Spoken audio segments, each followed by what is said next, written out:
एक मालिक है और वो मालिक अपने नौकर से कहता है कि तू हर रोज मुझे 1 लीटर दूध गर्म करके पिलाएगा, ये तेरी ड्यूटी है। तो नौकर रोज 1 लीटर दूध पिलाता था। कुछ दिन बाद नौकर जो है उस दूध में से 1/4 लीटर दूध खुद पी जाता था और बाकी दूध में पानी मिला के मालिक को पिलाता था। फिर कोई मालिक से शिकायत करता है कि साहब ये जो नौकर आपने रखा है ये दूध में गड़बड़ करता है। तो मालिक ने कहा अच्छा ऐसा है क्या? और उसने नौकर की निगरानी के लिए एक और नौकर रखा। अब 2 नौकर हो गए, तो दोनों नौकरों ने 1/4 लीटर दूध खुद पीना शुरू किया और बाकी दूध में वो पानी मिला के मालिक को पिलाते थे। कुछ दिन बाद फिर मालिक को कुछ लोगों ने कहा कि आपके ये 2 नौकर जो हैं वो दूध में पानी मिला के पिला रहे हैं आपको। तो उसने कहा अच्छा ऐसा है। तो उसने एक और नौकर रखा, बोला इन दोनों पे निगरानी रखो। अब 3 नौकर हो गए, तो तीनों 1/4 लीटर दूध पीते थे, मालिक को 1/4 लीटर दूध में पानी मिला के पिलाते थे। मालिक की तबीयत भी थोड़ी कमजोर होने लगी, थोड़ा वीक हो गया वो। फिर किसी ने कहा कि आपका स्वास्थ्य बड़ा गड़बड़ हो गया है, आप तो बहुत कमजोर होते जा रहे हैं, ये नौकर आपके बड़ा गड़बड़ कर रहे हैं। तो उसने बोला अच्छा ऐसा हो रहा है क्या? तो उसने एक और नौकर रखा, बोला इन तीनों पे निगरानी रखो कि ऐसा ना हो। अब जब 4 नौकर रख लिए तो दूध तो 1 ही लीटर था। थोड़े दिन ठीक मिला, फिर चारों नौकर मिल गए और दूध पीने लग गए। अब मालिक को क्या पिलाए? तो वो क्या करते थे कि जब मालिक सो जाता था तो जो दूध पे थोड़ी मलाई जमती है ना ऊपर, वो मलाई लेके मालिक की मूंछ पे लगा देते थे। सुबह मालिक उठ के कहते कि बड़ी भूख लग रही है, तुम लोगों ने रात को दूध नहीं पिलाया? तो कहते नहीं नहीं मालिक पिलाया, आपका हाजमा खराब है, आपकी तबीयत ठीक नहीं है। वो कहता क्यों, कैसे? और फिर वो मालिक को आईना दिखाते, कहते ये देखिए साहब अभी भी प्रूफ है। कौन सा प्रूफ है? आपके मूंछ पे देखिए मलाई जमी हुई है। तो अब मुझे बताइए दोस्तों कि ये कहानी है या हकीकत? हकीकत है। तो इसमें मालिक कौन है और नौकर कौन है? हाँ आप बताइए। इसमें मालिक जो है जनता है और नौकर जो है वो सरकार है। हाँ बिल्कुल सही पहचाना आपने। आप लोगों ने भी ये बात पहचान ली थी। दोस्तों अब मुझे बताइए कि ये जो बड़े बड़े घोटाले होते हैं देश में और जो पैसा लूटा जाता है वो किसका पैसा जाता है? हाँ हाँ आप बताइए। सरकार का। सरकार का पैसा जाता है। लेकिन सरकार के पास ये जो पैसा आता है वो आता कहां से? हाँ हाँ बताइए। टैक्सेस। बिल्कुल सही, टैक्सेस से। अच्छा आप में से कितने लोग हैं जो टैक्स नहीं भरते? जरा संभाल के जवाब दीजिएगा, इनकम टैक्स डिपार्टमेंट देख रहा है ये शो। बताइए आप में से कितने ऐसे हैं जो टैक्स नहीं भरते? तो कई लोग हैं यहां पर जो टैक्स नहीं भरते। दोस्तों यही सवाल हमने देश में अलग अलग किस्म के लोगों से पूछा और उन्होंने हमें क्या जवाब दिया, आइए देखते हैं। आप टैक्स भरते हैं? टैक्स? किस बात का? टैक्स मेरेंगे इतना इनकम ही नहीं है कि मैं टैक्स भरूंगा। यहाँ कमाने खाने को तो पूरा नहीं पेट भरता, कहाँ से टैक्स भरूंगा साहब? टैक्स इतनी कमाई नहीं होती, टैक्स कहाँ से दूंगा? बैंड वाले हमको क्या पता है कि टैक्स क्या होता है। किसका टैक्स चाहिए आपको? आप टैक्स भरते हैं? किस चीज का टैक्स मतलब? हम टैक्स नहीं भरते। सर ड्राइवर आदमी हो, 10,000 का नौकरी कर रहे हो, उसमें टैक्स क्या भरे? क्या आप लोग टैक्स भरते हैं? नहीं नहीं काय का भरते टैक्स? नहीं भरते। हम छोटे आदमी लोग नहीं भर पाएंगे, नहीं भरते। अरे पैसा ही नहीं तो टैक्स काहे को भरूंगा? नहीं टैक्स वैक्स तो मेरे को मालूम नहीं उसके बारे में। टैक्स में नहीं भरता। नहीं टैक्स फिलहाल नहीं भरता हूँ। हम नहीं भरते।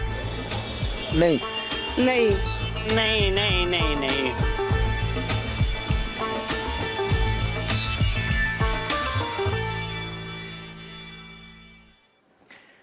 दोस्तों हमारे साथ इस वक्त है यामिनी अय्यर जी, जो accountability initiative centre for policy research इस नाम की संस्था के साथ जुड़ी हुई हैं।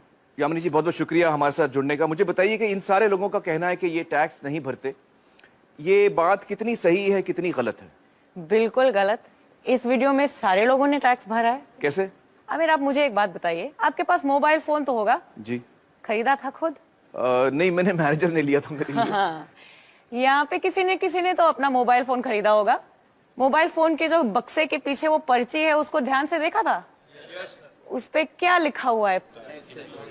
Inclusive of taxes. तो जब मोबाइल फोन खरीदा तो आपने भी टैक्स दिया, सभी ने टैक्स दिया और जब मोबाइल फोन का बिल भी भरते हैं तो उस पे भी टैक्स देते हैं। लेकिन हर आदमी तो मोबाइल फोन नहीं खरीद पाता। मोबाइल फोन को छोड़िए, अगर आप सोचें आपके रोज की जिंदगी में सुबह से लेकर शाम तक जिन सभी चीजों का आप प्रयोग करते हैं वो कहीं से आपने खरीदा तो टैक्स दिया, टूथपेस्ट खरीदा टैक्स भरा, ब्रश खरीदा टैक्स भरा, कोम खरीदा टैक्स भरा, खाने पीने की चीजों पर भी टैक्स पड़ता है। जो कुछ भी पैकेज से आपने खरीदा, चिप्स खरीदा, पैकेज नमक खरीदा या चीनी खरीदा, उस पे टैक्स, दाल खरीदी उस पे टैक्स, चाय की पत्ती उस पे टैक्स।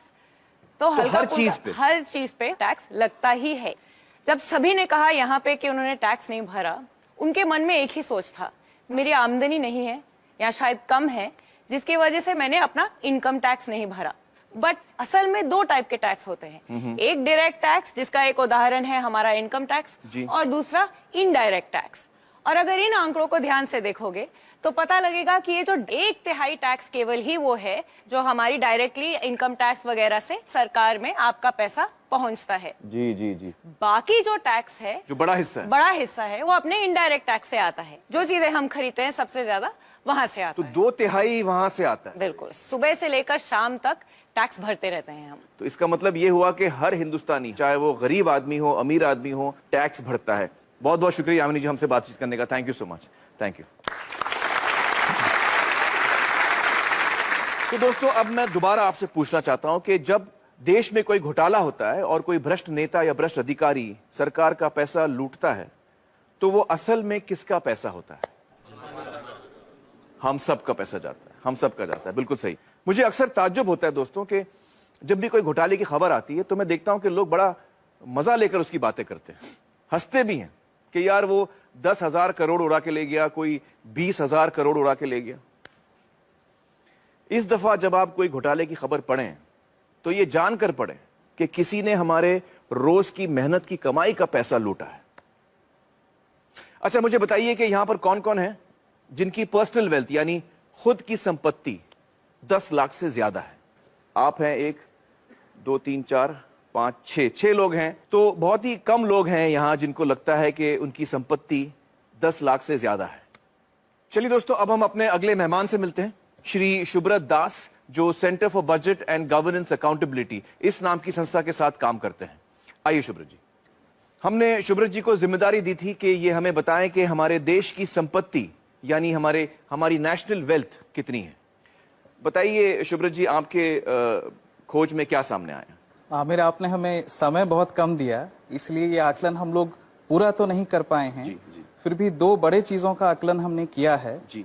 एक है हाइड्रोकार्बन रिजर्व्स, जी, जिसमें आता है क्रूड ऑयल, नेचुरल गैस, कोल और लिग्नाइट, मतलब कच्चा तेल, कोयला वगैरह। और दूसरा है अदर मिनरल रिसोर्सेज, मतलब खनिज भंडार। कुछ 84-85 अलग अलग तरह के मिनरल रिसोर्सेज हैं, जिसका लगभग आधा हम लोगों ने इस एस्टिमेशन में कवर कर लिया है। आधा ही किया आपने? जी। मतलब जो मैंने आपको काम दिया था वो आप पूरा नहीं कर पाए? उतना ही डेटा मिल रहा है। मैं समझ सकता हूं, मजाक कर रहा हूं मैं। पूरे देश की संपत्ति का अंदाजा लगाने चलें तो उसमें बहुत वक्त लग सकता है। बिल्कुल सही कह रहे हैं आप। और इस वक्त में आप सिर्फ 1.5 चीजों का अंदाजा लगा पाए। बिल्कुल। तो आपके इस अंदाजे में क्या सामने आया? आंकड़ा क्या है आप मुझे बताइए। मैं यहाँ आंकड़ा पर काफी बड़ा है, 5,000। 5,000 उससे शुरू कीजिए। अब मैं जब तक आपको ना रोकूं आप उसमें और 0 ऐड करते जाइए। जब तक ना रोकें आप? जी। अच्छा,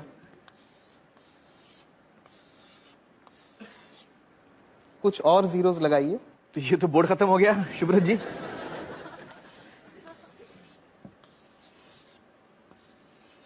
और लगाइए। और लगाओ जी, थोड़ा और, एक और है? एक और। आप सच कह रहे हैं? जी, बस एक और। एक और? जी, एक और लगा दीजिए बस। तो ये कितना बड़ा आंकड़ा है मुझे बताइए आप। ये है 5,000 लाख करोड़ रुपए। 5,000 लाख? 5,000 लाख करोड़ रुपए 5,000 लाख करोड़ रुपए। मुझे अभी तक समझ में नहीं आ रही है कितना बड़ा फिगर है। अच्छा हमें बताइए कि हमारे देश की जो आबादी है वो करीबन 120 करोड़ की है। तो अगर हम इस आंकड़े को 120 करोड़ लोगों में बांटें तो उसका मूल्य कितना होता है? 40 लाख रुपए। 40 लाख। जी। तो इस वक्त हम आराम से कह सकते हैं कि हम सब 40 लाख के मालिक हैं अपनी अपनी जगह पर, जब हमने सिर्फ 1.5 चीजों का अंदाजा लगाया। चलिए बहुत बहुत शुक्रिया शुभ्रत जी हमसे बातचीत करने का। Thank you so much. दोस्तों शुभ्रत, अब आप समझ रहे हैं कि आपकी हम सब की संपत्ति कम से कम 40 लाख है, और 40 लाख तो सिर्फ 2 बल्कि 1.5 चीजों के अंदाजे पे। अगर हम देश भर की संपत्ति का अंदाजा लगाएं जिसमें करोड़ों एकड़ जमीन है सरकार के हाथ में, पब्लिक सेक्टर की जो कंपनीज हैं, स्पेक्ट्रम है, और भी बहुत सारी चीजें हैं, इन सब का अगर हम अंदाजा लगाएं तो मैं इकोनॉमिस्ट तो नहीं हूं, लेकिन हो सकता है कि हम सब इस देश में करोड़पति हों। बच्चा, बूढ़ा, हर इंसान, हम सब करोड़पति हैं। दोस्तों अब हमें समझ में आ गया कि हमारा देश गरीब तो नहीं है, लेकिन फिर भी जनता इतनी बदहाली में क्यों है? आइए इसका जवाब ढूंढने की कोशिश करते हैं। हिंदुस्तान की धरती को तरह तरह के कुदरती खजानों का वरदान मिला है। हमारी धरती के अंदर ऐसी कीमती प्राकृतिक संपदा छिपी है जो हम सबकी साझी है। लेकिन जहां हमें एक ओर ये वरदान मिला है, वहीं दूसरी ओर जनता के इस खजाने को कुछ गिने चुने लोग और उनकी निजी कंपनियां लूट रही हैं। इसकी एक शर्मनाक मिसाल कर्नाटक के बेल्लारी में सामने आई। प्राकृतिक संपदा से समृद्ध दक्षिण भारत के इस खूबसूरत इलाके का आज ये हश्र कर दिया गया है। बेल्लारी के पहाड़ों से बेहतरीन क्वालिटी का कच्चा लोहा निकलता था। कुछ प्राइवेट कंपनियों ने अवैध तरीके से खनन का पूरा कारोबार अपने हाथों में ले लिया। मुनाफा बढ़ाने के लिए कई गैर कानूनी हथकंडे अपनाए गए। इस घोटाले की जांच कर्नाटक के तत्कालीन लोकायुक्त जस्टिस संतोष हेगड़े ने की। उनकी जांच में ये बात निकलकर सामने आई कि किस तरह से देश की संपत्ति को लूटा गया। कहीं प्रतिबंधित इलाकों में खनन हुआ, कहीं बिना अनुमति के जंगलों को उजाड़ दिया गया, और कहीं तय सीमा से कहीं ज्यादा खनन किया गया।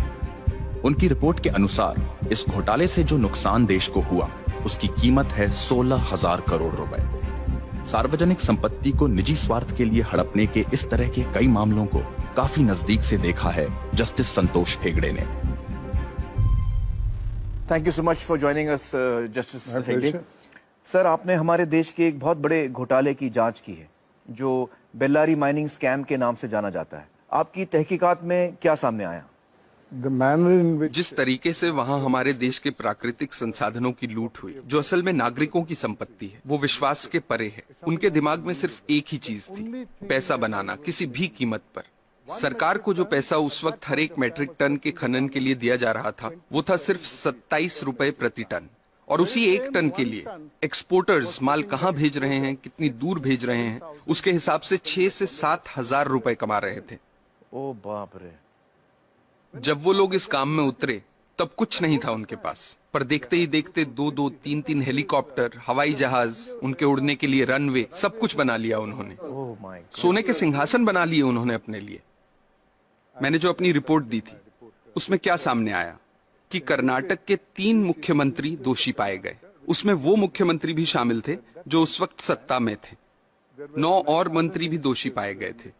उसके अलावा 797 अधिकारी, जिसमें 14 IAS अफसर थे, कर्नाटक एडमिनिस्ट्रेटिव सर्विस के अफसर थे, और कई और विभागों के अफसर, सब शामिल थे। मतलब लगभग पूरा प्रशासन इसमें शामिल था।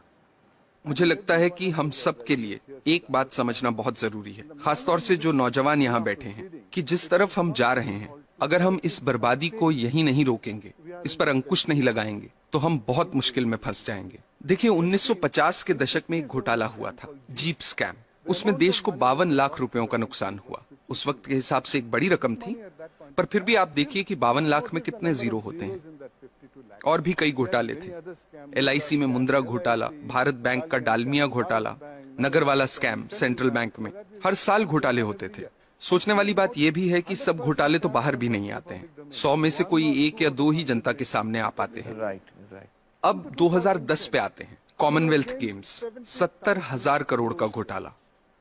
2G scam, 1,76,000 crore.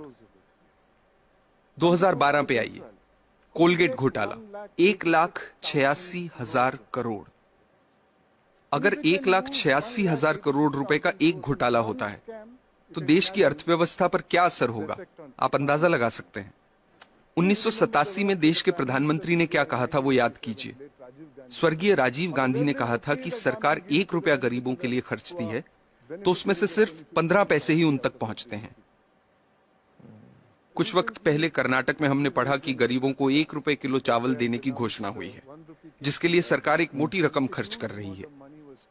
कुछ हफ्ते ही बीते थे कि अखबारों में ये रिपोर्ट्स आनी शुरू हो गईं कि जो पैसा गरीबों को 1 रुपए के हिसाब से चावल देने के लिए खर्चा जा रहा है, उससे जो चावल खरीदा जाता है वो या तो एकदम सड़ा हुआ होता है, या जहां अच्छे चावल की खरीद हुई है वहां उसे गोदामों से चुरा चुरा के प्राइवेट लोगों को दे दिया गया है। इस तरीके से पैसे की लूट हो रही है। कैसे बच पाएंगे हम? सर, इस तरह के घोटालों का, भ्रष्टाचार का आम लोगों की जिंदगी पर कैसे असर पड़ता है? आप अपने रोजमर्रा के खर्चों को देखिए। पिछले साल के मुकाबले इस साल कितनी महंगाई है, क्योंकि जो पैसा देश के विकास के लिए रखा गया है, जिसे देश की प्रगति के लिए इस्तेमाल में लाना चाहिए, वो पैसा 85% चुरा लिया जाता है। देश के प्रधानमंत्री ने कहा था, मैं नहीं कह रहा, मेरे अंदाजे से तो अगर 1988 में 1 रुपए में 15 पैसे ही सही जगह पर पहुंचते थे, तो आज 5 रुपयों में से 15 पैसे पहुंचेंगे। ये हो रही है हमारी तरक्की। हम लोग, आप हेल्थ केयर को लीजिए। सरकारी अस्पतालों को काफी नजदीक से मैंने देखा है कि वहां क्या हो रहा है। मैं आपको एक मिसाल देता हूं। 2010 में एक गांव की महिला डिलीवरी के लिए सरकारी अस्पताल आई। उससे पैसे मांगे गए, उसके पास पैसे नहीं थे। अस्पताल ने साफ इनकार कर दिया। महिला के साथ जो व्यक्ति था वो पैसों का इंतजाम करने गांव भागा। फिर अस्पताल वालों ने महिला को कहा कि यहां मत बैठो, बाहर जाओ। वो बेचारी उस हालत में सड़क पार करके बाहर बस स्टॉप पर जाकर बैठ गई। जब तक पैसों का इंतजाम होता, बाहर उसी बस स्टॉप पर उसकी डिलीवरी हुई। ये किस तरह के समाज में जी रहे हैं हम? मुझे लगता है कि लालच तो एक बात है, लेकिन लालची होने के साथ साथ हम अपनी इंसानियत भी पूरी तरह से खो रहे हैं। हम इंसान से शैतान बन रहे हैं। हमें इस बात से कोई फर्क नहीं पड़ रहा कि दूसरे लोगों के साथ क्या हो रहा है। हर जगह, हर डिपार्टमेंट का यही हाल है। कुछ ईमानदार लोग भी हैं। मैं ये नहीं कह रहा कि सभी 125 करोड़ लोग बेईमान हैं, लेकिन ज्यादातर लोग मजबूरी में ईमानदार हैं, क्योंकि उनके पास बेईमानी करने का मौका ही नहीं है। आज के हालात ऐसे हैं कि एक आदमी जो बड़े ओहदे पे है, वो अगर दूसरे पर उंगली उठाकर कहता है कि आप भ्रष्ट हैं, करप्ट हैं, तो सामने वाला इनकार नहीं करता। वो पलटकर कहता है कि आप नहीं हो क्या भ्रष्ट? That's so true. That is so true. ऐसी सोच बन चुकी है। यहाँ जो नौजवान मौजूद हैं उनसे मैं कुछ कहना चाहता हूँ। Sure, please. मेरी पीढ़ी के लोग अब हालात नहीं बदल पाएंगे। अब सिर्फ आप ही हालात बदल सकते हैं। और आपके लिए अच्छी बात यह है कि लालच सब सरहदें पार कर चुका है, सिर के ऊपर निकल गया है। अब और ऊपर जाने की जगह ही नहीं बची। आपके पास मौका है उसे नीचे लाने का। ये काम आपको जरूर करना है, मेरी खातिर नहीं, अपनी खातिर, अपने बच्चों की खातिर।